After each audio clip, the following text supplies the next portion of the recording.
आप देख रहे हैं देश का सबसे भरोसेमंद चैनल दिल्ली नेशनल।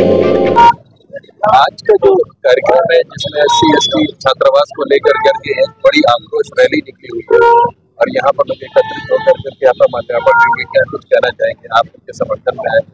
देखिए, दलित छात्रावास का जब निर्माण हुआ तो केवल दलितों के लिए ये छात्रावास बनाया गया। सामाजिक और आर्थिक कारणों से दलित बच्चों के लिए बने हुए छात्रावास में अन्य वर्ग के बच्चों को रखना उचित नहीं है। ये गरीब लोग हैं, मजदूर लोग हैं, जिनके पास संपत्ति के रूप में उनका श्रम है, उनका पसीना है, उनके बच्चे वहाँ पढ़ते हैं।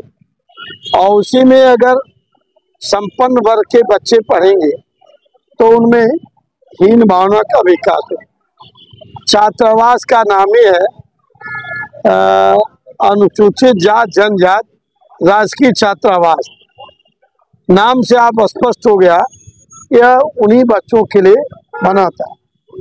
इस विषय में एक शासनादेश हो गया था कि 30% अन्य वर्गों के बच्चों का प्रवेश लिया जाएगा, जो सर्वथा अनुचित है, जो अन्याय है, जो अनीति है, जो अधर्म है। अन्याय और अनीति के खिलाफ लड़ना मेरा धर्म है।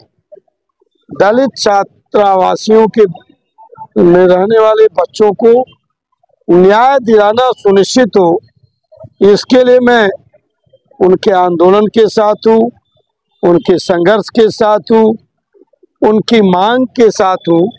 और इसी विषय पर मैंने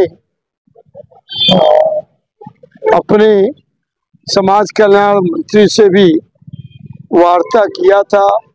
उन्होंने भी मुझे आश्वासन दिया था कि जैसा आप चाह रहे हैं वैसा मैं करूँगा।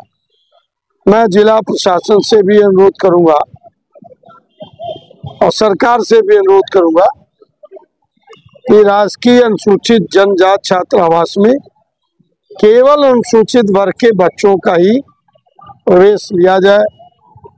यद्यपि कल एक दुर्घटना में घायल हो गया, मेरे बाएं हाथ में चोट लग गई, फ्रैक्चर हो गया, दाहिने हाथ की मस्तिष्क में भी चोट है, सर पर भी चोट है। लेकिन अन्याय और अधर्म के खिलाफ लड़ने के लिए मेरा चोट कोई मेरे लिए बाधा नहीं है। जब राणा सांगा को 80 घाव लगे थे, फिर भी वो युद्ध से विरत नहीं हुए, तो उनकी परंपरा का मैं एक राजनीतिक वारिस हूँ, जिसके जीवन का उद्देश्य ही अन्याय और अधर्म को समाप्त कर न्यायपूर्ण सामाजिक व्यवस्था को लागू करना है।